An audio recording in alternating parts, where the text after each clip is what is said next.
శ్రీ సచ్చిదానంద సద్గురు సాయినాథ్ మహారాజ్ కి జై. శ్రీ సచ్చిదానంద సద్గురు అలివేలు మంగమ్మ సహిత భరద్వాజ మహారాజ్ కి జై. శ్రీ సచ్చిదానంద సద్గురు నాంపల్లి బాబా మహారాజ్ కి జై. జై సాయి మాస్టర్. ఈరోజు సత్సంగంలో మనం నేను దర్శించిన మహాత్ముల 4 అవధూత శ్రీ వెంకయ్య స్వామి వారి చరిత్ర చదువుకుంటున్నాం. రచన పరమ పూజ్య ఆచార్య శ్రీ ఎక్కిరాల భరద్వాజ మాస్టర్ గారు. దీనిలో మనం అధ్యాయం 10 అవధూత బోధ అనేటువంటి అధ్యాయాన్ని నిన్న మనం మొదలుపెట్టాము. మనం ఏం చెప్పుకున్నామంటే స్వామి సన్నిధిలో బుజ్జయ్య అనే కథను కబుర్లు చెప్పుకుంటూ రచ్చబండ ఉంటుంది కదా, అక్కడ కూర్చొని గ్రామస్తులతో కబుర్లు చెప్పుకుంటూ అలాగా అతను 10 రోజులు గడిపేసి ఒకరోజు స్వామి దగ్గరికి వచ్చాడు. వస్తే స్వామి అతను గుర్తించినట్టుగా ఏ ఊరయ్యా అయింది అన్నారట. ఆయన చెంతనున్న భక్తుడే అతను. అంటే అలా కాలక్షేపాలు ఇట్లాంటివన్నీ మహాత్ములు ఎవరు దాన్ని ప్రోత్సహించరు.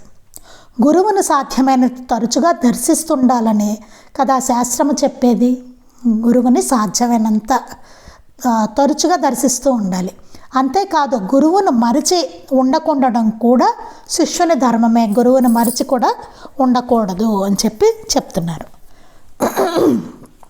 అలాగే సాయిబాబా లాగా స్వామి కూడా ఉపవాసాన్ని ప్రోత్సహించలేదు. ఒకసారి మంగమ్మ అనే ఆవిడ స్వామి దగ్గరికి వస్తే స్వామి అంటారు, అందరికీ అన్నం పెట్టి నీవు కూడా తినిరా అంటారు. ఆవిడ అంటుంది, ఈరోజు శివరాత్రి నేను ఉపవాసం ఉన్నానంటుంది. అంటే అబ్బే అన్నం చూస్తుండలా తినేసిరా అంటాడు స్వామి. అంటే దాని గురించి కూడా మాస్టర్ గారు ఇక్కడ వివరణ చెప్పారనమాట. మనసుకు ఆహారము గుర్తుండనంతగా భగవద్ధ్యానంలో ఉండగలిగితేనే ఉపవాసము సార్థకము. ఇంకా మనకు ఆహారం గుర్తు రాకొట్ట కూర్చున్నామంటే ఇంకా అలా ఉంటేనే అది ఉపవాసం, లేకపోతే కాదు. అది అన్నం గుర్తుంటే తినడమే మేలు. తినేస్తే హాయిగా కూర్చొని మనం చేసుకోవచ్చు కదా. దృష్టి అప్పుడు భగవంతుడి మీద నిలుస్తుంది మనకి. అందుకే బాబా ఉపవాసాలని వాటిని ప్రోత్సహించలేదు. అలాగే వెంకయ్య స్వామి వారు కూడా వాటిని ప్రోత్సహించలేదన్నమాట.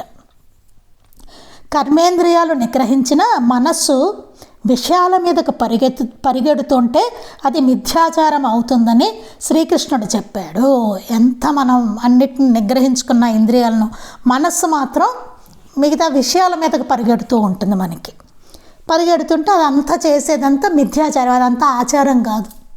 మన దృష్టి ఎక్కడో ఉంటుంది, ఇక్కడ ఏవో చేస్తూ ఉంటాం పనులు, అదంతా మిథ్యాచారమే.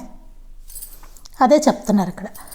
అలాగే దక్షిణ కోరడం, దాని గురించి కూడా మనం చెప్పుకున్నాం. స్వామి దృష్టిలో 9 దుప్పట్లు దక్షిణగా ఇవ్వి అని అడిగారట.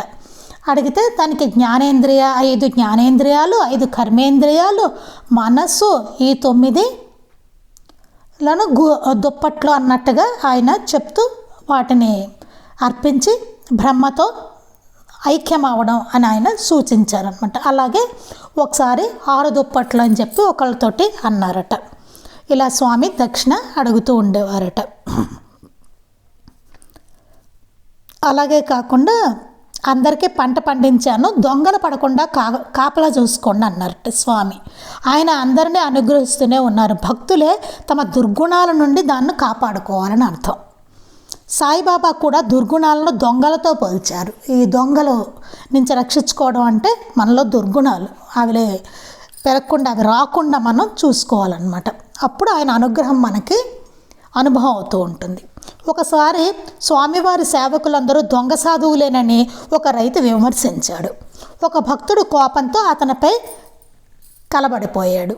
స్వామివారి సేవకులందరూ మొత్తం దొంగ సాధువులు అన్నట్టు. ఎవరు వస్తాయి కదండి, మంచి చెడు అన్నీ వస్తాయి, విమర్శలు కూడా వస్తాయి. వచ్చేసరికి అతను కోపంతో వాళ్ళ మీద కలిబడ్డట. స్వామి అతన్ని ఆపి, ఏందయ్యా వాళ్ళు అంటుంటే ఓర్చుకుంటేనే కదయ్యా నిజంగా మనం సాధువులం అన్నట్టు. వాళ్ళు అంటూనే ఉంటారు, నువ్వు ఓర్చుకోవాలి, ఓర్చుకుంటేనే కదా నువ్వు సాధువువి. ఏముంది వాళ్ళతో కలిబడి మళ్ళీ గొడవ పెట్టుకుంటే ఇంకా నువ్వు అట్లా అవుతావు అన్నారట. అలానే ఒక సేవకుడు కోనేటి స్నానానికి వెళ్ళి సాటివారిపై ఇతరులు చేసిన విమర్శలు విని స్వామి చెంతకు వచ్చాడు. అక్కడ ఏదో విమర్శించుకుంటున్నారు, అదంతా చక్కగా అతను ఎంజాయ్ చేశాడు, విని వచ్చేట స్వామి దగ్గరికి. స్వామి అన్నారట, నీవు చెప్పుడు మాటలు విని వచ్చావు, నువ్వు పోసే జావ నాకొద్దు అన్నారట. అలా నిత్యం మనం ఏం చేస్తున్నాం అన్నది ఆ మహనీయులకి తెలుస్తూనే ఉంటుంది. మనకి లీలామృతంలో కూడా చదువుకున్నాం. ఒకసారి వసతి గృహంలో కొంతమంది మాట్లాడుకుంటూ ఉంటారనమాట. మాట్లాడుకుంటూ ఉంటే ఇతరుల మీద మాట్లాడుకుంటుంటే తర్వాత వీళ్ళు ఇక్కడికి రాగానే, మసీదుకి రాగానే బాబా తిడతారు, మలం తినే పందెం చూపిస్తారు, మీరు చేసే పని ఇట్లా ఉందంటారు.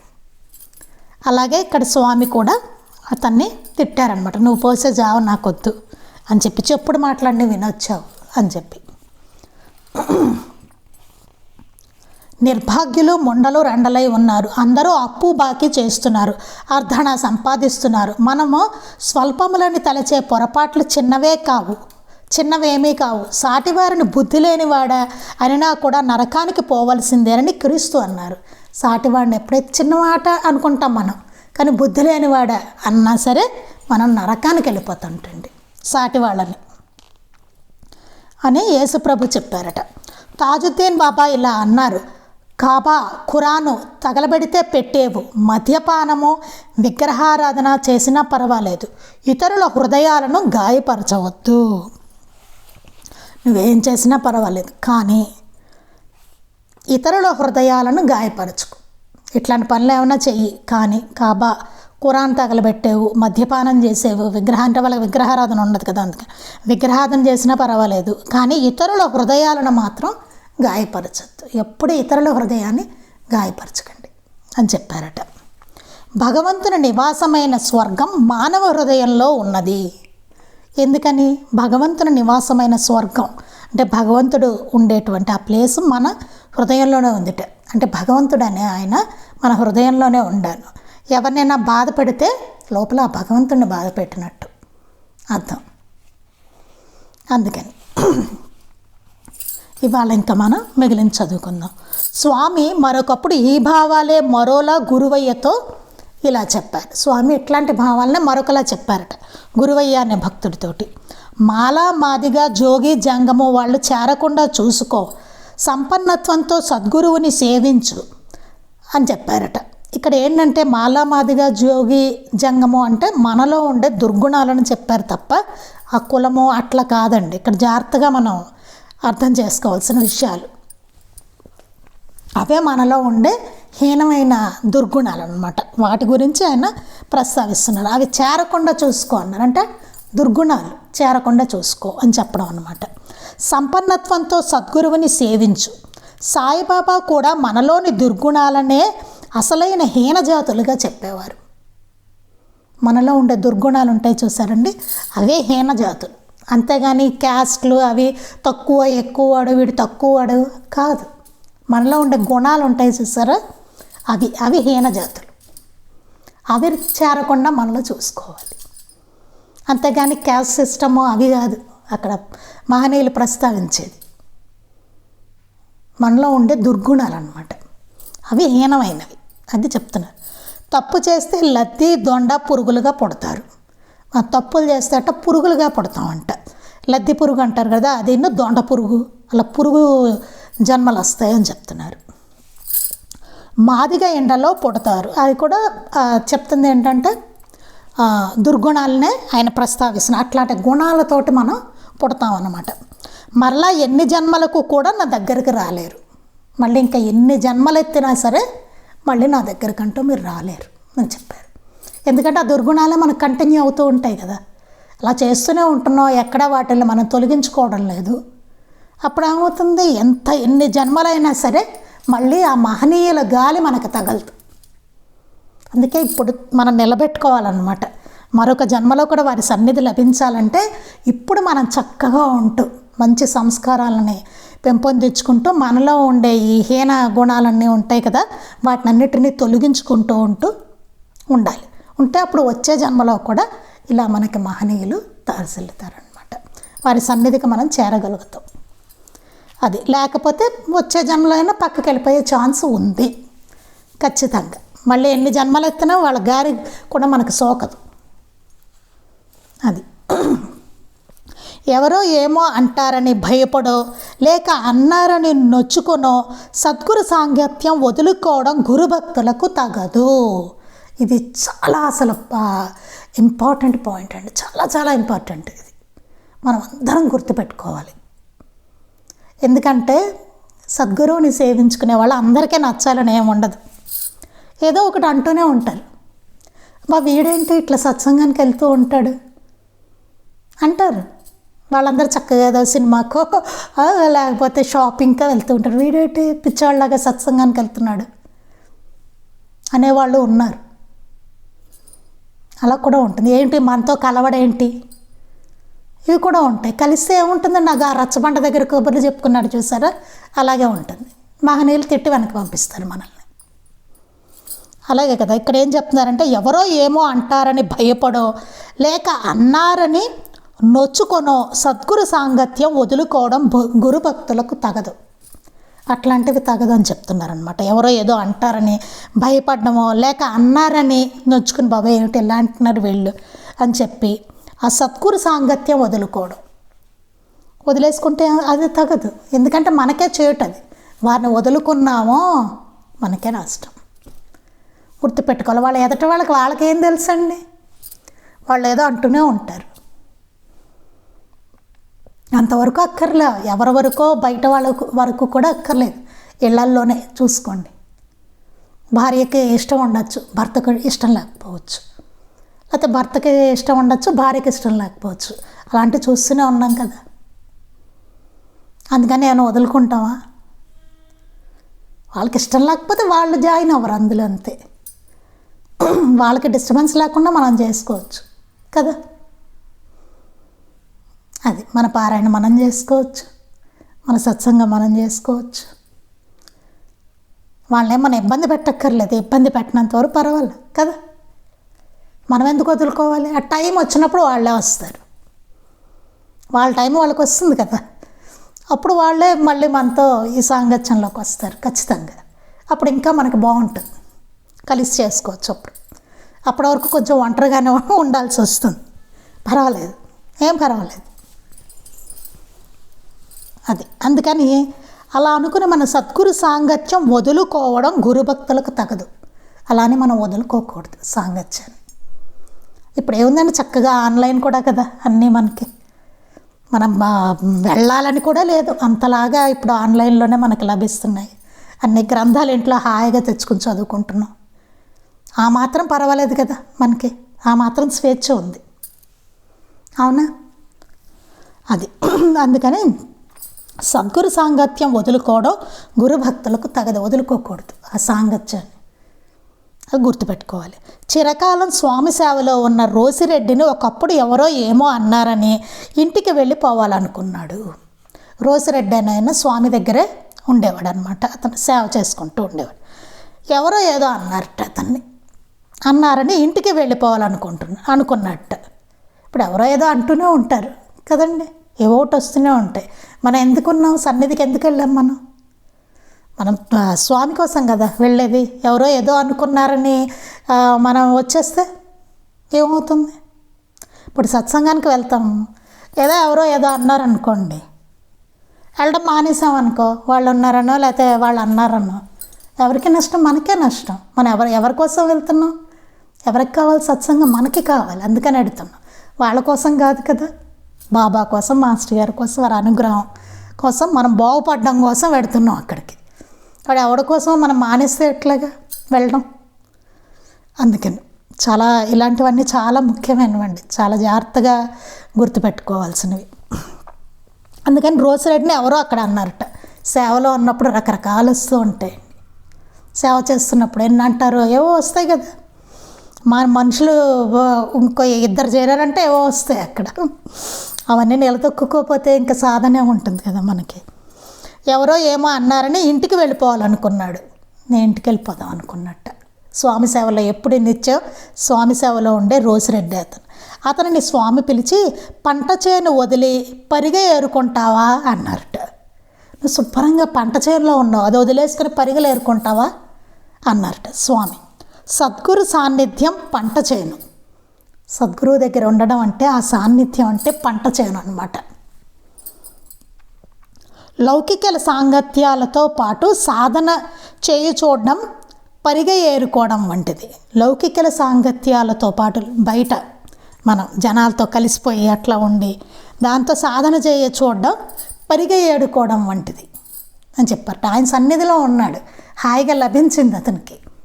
వదులుకొని వెళ్ళిపోతే ఎలాగ పరిగెలు ఏరుకుంటాడా? హాయిగా పంట చేను సద్గురు సాంగత్యం. ఆయనతో నిత్యం ఉండేటువంటి చక్కటి అదృష్టం అతనికి కలిగింది. ఎవరో ఏదో అన్నారనుకో, నువ్వు అంటే వదులుకొని ఎట్లా వెళ్ళిపోతావు? పరిగెలు ఏరుకుంటావా వెళ్ళిపోయి నువ్వు పంట చేను వదులుకొని? అట్లాంటిది నువ్వు వదులుకొని వెళ్ళిపోతే ఇక్కడ అని చెప్పారట స్వామి. పరిగ ఏరుకోవడం అంటే యజమాని పంటంతా తీసేసుకున్న తర్వాత పొలంలో రాలిన గింజలు ఏరుకోవడం. పరిగెలు ఏరుకోవడం అంటే ఏంటో చెప్తున్నారు. యజమాని పంటంతా వచ్చిన తర్వాత తీసేసుకున్న తర్వాత పొలంలో ఏవో గింజలు రాలుతాయి కదా, అవి ఏరుకోవడం లాంటివి. అలా లభించేది చాలా కొద్ది. అలా లభించేది కొద్ది గింజలే కదా లభిస్తాయి. అలాగే నీకు పెద్ద ఫలితం ఉపయోగం ఏమో ఉండదు, ఇక్కడ వదిలేసి నువ్వు వెళ్ళిపోతే అని చెప్తున్నారు. రోసిరెడ్డిని ఇంటికి తీసుకెళ్లాలని బంధువులు ఆశ్రమానికి బయలుదేరారు. సరే, ఇతను వెళ్ళిపోవాలనుకున్నాడు కదా, తన ఇంటికి తీసుకెళ్లాలని బంధువులు ఆశ్రమానికి బయలుదేరుతున్నట్ట. అతనికి చూపు సరిగా లేనందున ఒంటరిగా ఎక్కడికి పోలేడు. ఎందుకు వాళ్ళు వస్తున్నారట బంధువులు ఇతను తీసుకెళ్ళడానికి? ఈ రోసిరెడ్డికి చూపు సరిగ్గా లేదు, అందువలన అతను తీసుకెళ్ళడానికని బంధువులు వస్తున్నారట. కానీ స్వామి నెల్లూరులో ఉండగా ఒకరోజు అతనితో త్రోవ పట్టుకొని నేరుగా పో అన్నారట. ఒకసారి స్వామి అన్నారట, నెల్లూరులో ఉండగా అతనితో త్రోవ పట్టుకొని నేరుగా పో అని చెప్పారట. అతను ఒక్కడే కాలినడకన గొలగమూడి ఆశ్రమం చేరాడు. కానీ బంధువులు అతనిని కలవలేదు. సరి అయిన మార్గము గురువు అనుగ్రహము లభించాక ఎవరికైనా దారి తప్పకుంటే గమ్యం చేరుతారు అని చెప్తున్నారు. ఇక్కడ ఎంత సింబాలిక్గా చెప్తున్నారు అన్నమాట. త్రోవ పట్టుకుని నేరుగా పో అన్నారట. అతను ఒక్కడే నడిచేసట. నడిచిన తర్వాత గొలగమూడి ఆశ్రమానికి వచ్చేట. కానీ బంధువులు అతనిని కలవలే. ఎక్కడ దారిలో అసలు బంధువులే కలవలేదు. సరి అయిన మార్గము గురువానుగ్రహము లభించాక, మనకు సరైన మార్గం తెలిసి గురువు యొక్క అనుగ్రహం లభించిన తర్వాత ఎవరికైనా దారి తప్పకుంటే గమ్యం చేరుతారు. దారి అనేది మనం తప్పకుండా ఉంటే కనుక గమ్యం చేరుతాము అని చెప్తున్నారనమాట. సరైన దారిలో వెళ్తే తప్పకుండా గమ్యం చేరుతాము అని చెప్పి. కానీ ఎక్కువ మందికి శ్రద్ధ లోపించడం వల్ల సద్గురు సేవ లభించినా సార్థకం చేసుకోలేరు. ఏమవుతుంది? సద్గురువు దొరికారు, మనకి సేవ దొరికింది. దొరికిన తర్వాత ఏంటి? మనలో శ్రద్ధ లోపిస్తుంది. కొత్తలో చేసినంతగా తర్వాత ఉండకపోవచ్చును. శ్రద్ధ లోపించడం అనేది జరగవచ్చు. జరిగినప్పుడు ఏమవుతుంది?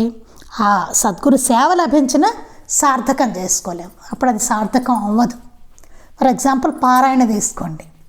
ఫస్ట్లో ఎంత అసలు బాగా చేసి ఉంటామో చూడండి కొత్తలో. తర్వాత ఏమైంది? తగ్గిపోయింది ఆ శ్రద్ధ మనకి. చూసుకోండి, మనమే ఎగ్జాంపుల్, ఎవ్వరక్కర్లేదు. ఫస్ట్ అసలు ఎలా చేసి ఉంటాం పారాయణ కదా. ఒకనాడు స్వామి వెంటనే మజిలీ మార్చాలి పదండి అన్నారు.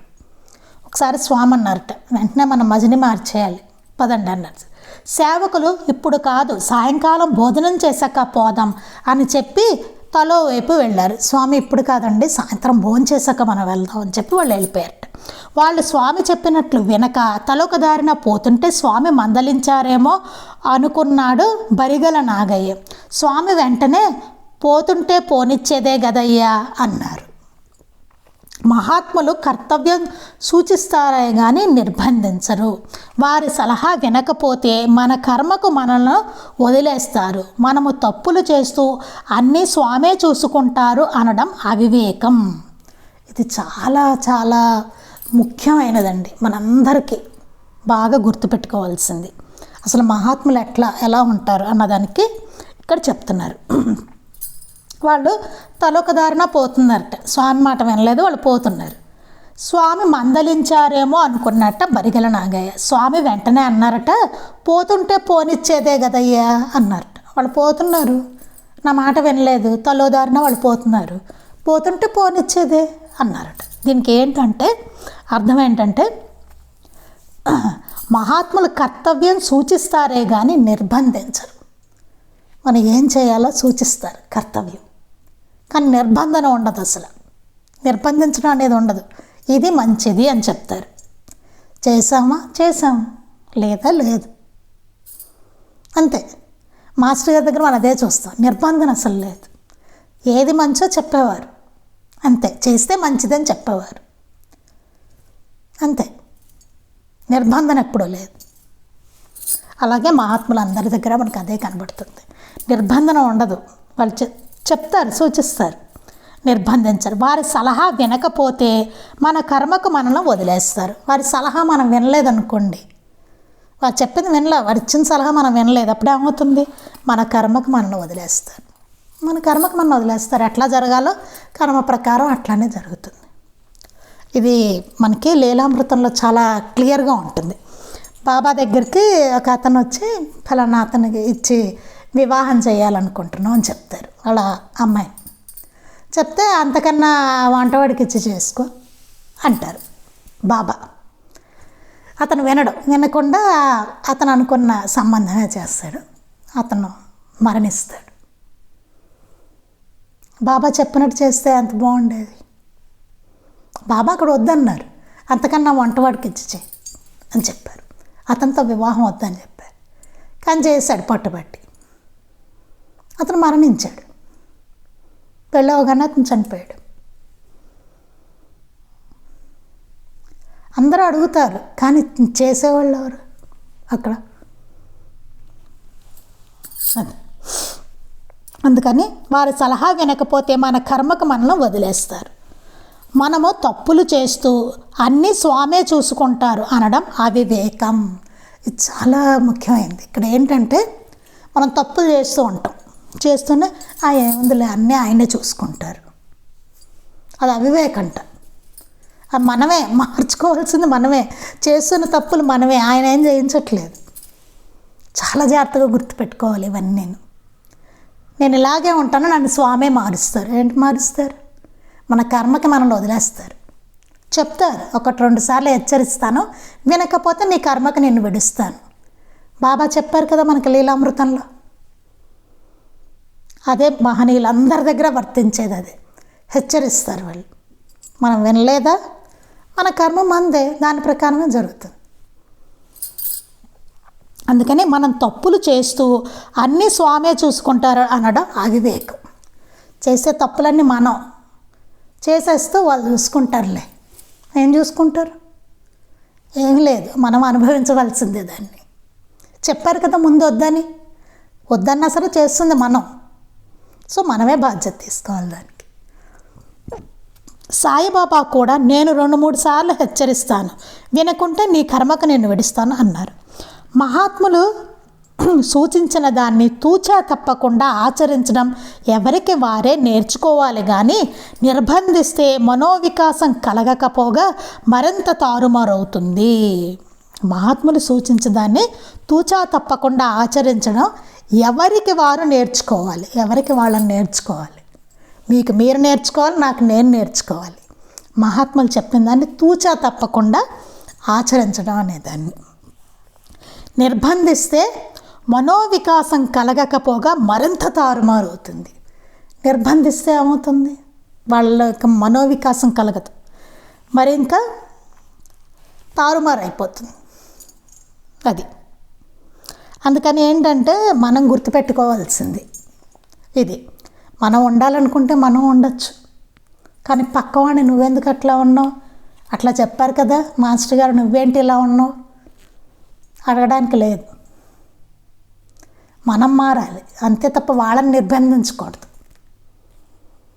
కదా, వాళ్ళని అనకూడదు. ఎవరికి వాళ్ళు ఆచరించాలి, మనకు మనం ఆచరించుకోవాలంతే. అక్కడ చాలా జాగ్రత్తగా గుర్తుపెట్టుకోవాల్సింది ఇది. మనం ఆచరించడమే. నువ్వు చేసావా లేదా ఇట్లా అడగకూడదు. మనం పారాయణ చేస్తూ చేయని వాడి పట్ల చులకన భావన ఉంటుంది, అట్లాంటిది పనికిరాదు. వాళ్ళ టైం వచ్చినప్పుడు వాడు చేస్తారు కదా. అట్లా మనం పెట్టుకోకూడదు, మనం చేయవలసింది.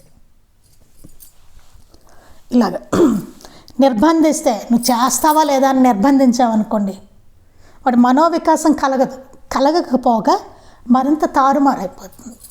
వాడు మొదటికే మోసం వస్తుంది. అట్లాంటి అది తెలియక మహాత్ములు తమ భక్తులను మందలించలేదని మనం విమర్శించడం వైద్యుడికి రోగియే చికిత్సా విధానం చెప్పబోవడం వంటిది. ఇది తెలియదు మనకి. తెలియక మనం ఏం చేస్తాము, మహాత్ములు తమ భక్తులను మందలించలేదని, ఇదేంటి ఆయన మందలించట్లేదు, ఏమనట్లేదేంటి, వీడు ఇట్లా ఉంటే చెప్పినట్టు వినట్లేదు కదా, వీడేంటి ఈయన మందలించరేంటి అని విమర్శిస్తూ ఉంటే దానికి అర్థం ఏంటి, వైద్యుడికి రోగియే చికిత్సా విధానం చెప్పబోవడం వంటిది. డాక్టర్ దగ్గరికి వెళ్ళి నువ్వు ఇట్లా చేయి అని డాక్టర్కి మనం చెప్తామా, ఈ మందు ఇట్లా చేయని డాక్టర్ చెప్తామా, డాక్టర్ మనకిస్తారా? దాన్ని ఆలోచించుకోవాలి అక్కడ. అందుకని వైద్యుడికి రోగియే చికిత్సా విధానం చెప్పబోవడం వంటిది. మనమే రోగులం, ఆయన ఏం చెప్తాం, వెళ్ళి నాకు ఇట్లా ఇలా చేయి, ఈ మందు ఇవి అంటాం. ఆయన తెలుసు కదా మన రోగులో మనకి ఏమి ఇవ్వాలో ఆయన తెలుసు కదా. అది గుర్తుపెట్టుకోవాలి. అంటే మనం ఆచరిస్తున్నావా లేదా, అది ముఖ్యమైనది. మిగతావాడు మనకు అనవసరం, అది ఆయన చూసుకుంటారు కదా, ఆయనది బాధ్యత.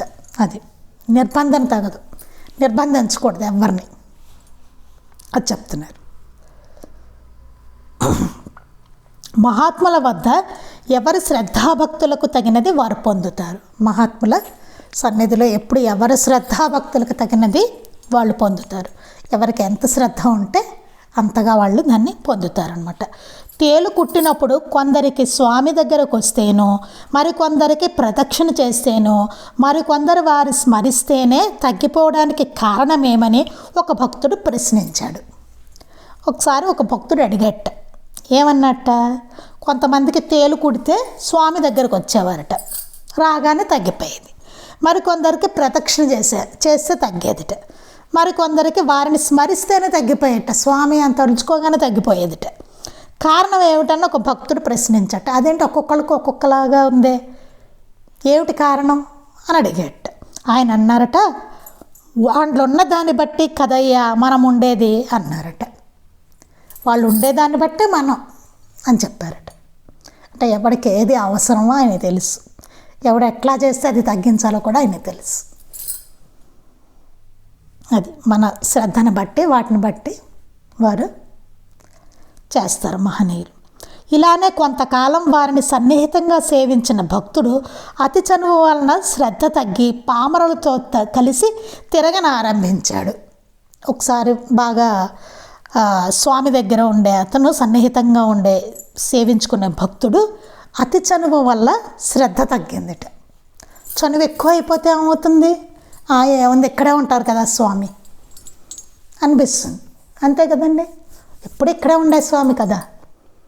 దీనికి మాస్టర్ గారు చెప్తారు ఒక ఉదాహరణ, షిరిడి ఉదాహరణ చెప్తారు. అది ఎట్లా అంటే, షిరిడిలో ఉండేవాళ్ళు బాబా ఇక్కడే ఉంటారు కదా అనిపించి ఎక్కువ వెళ్ళరు వాళ్ళు కదా.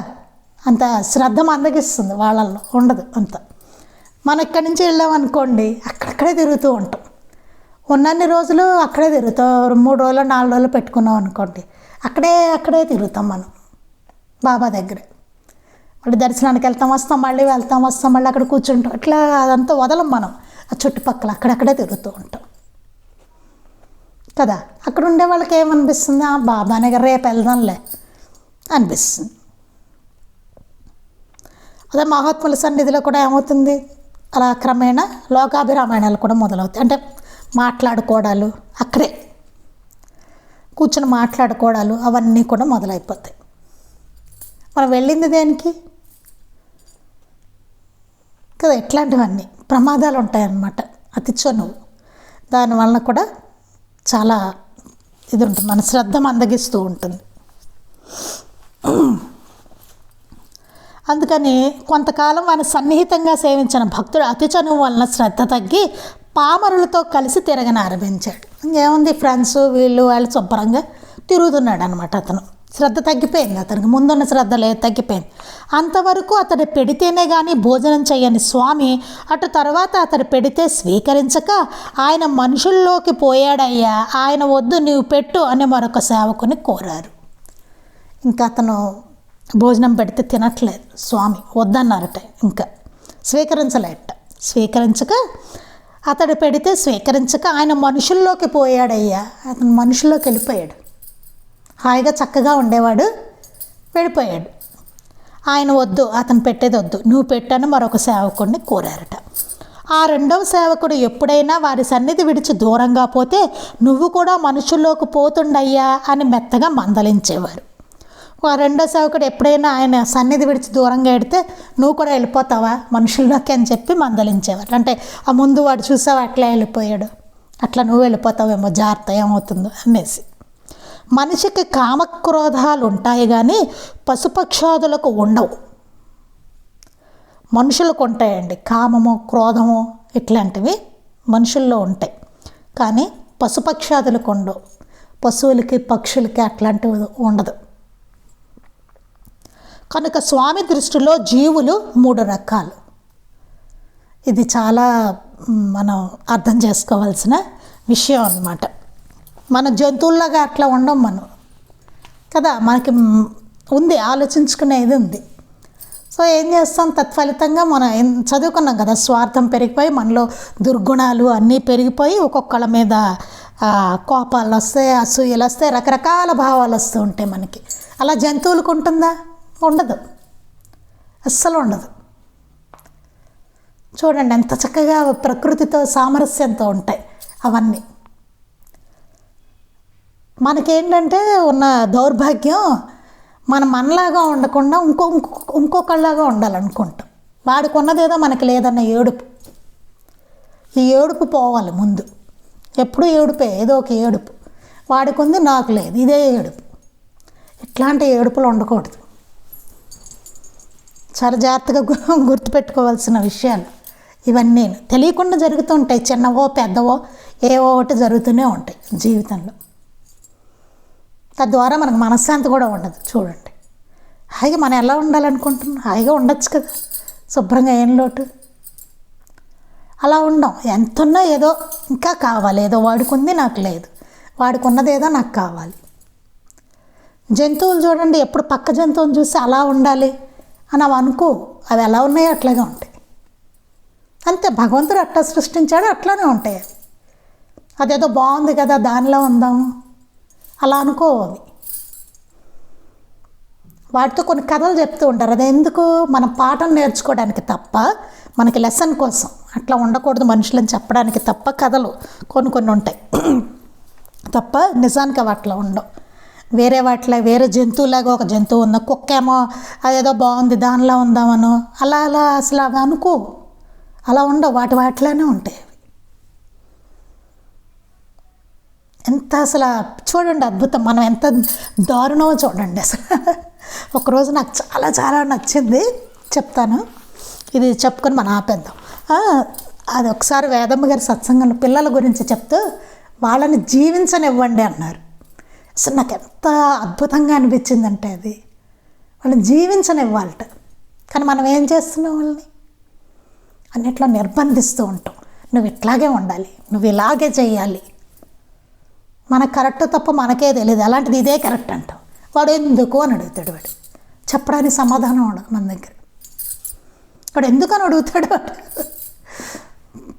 కదా. ఎన్నో ఉంటాయి ఇట్లాంటివి, ఎన్నో. వాళ్ళు జీవించిన హాయిగా ఉండనివ్వం వాళ్ళని.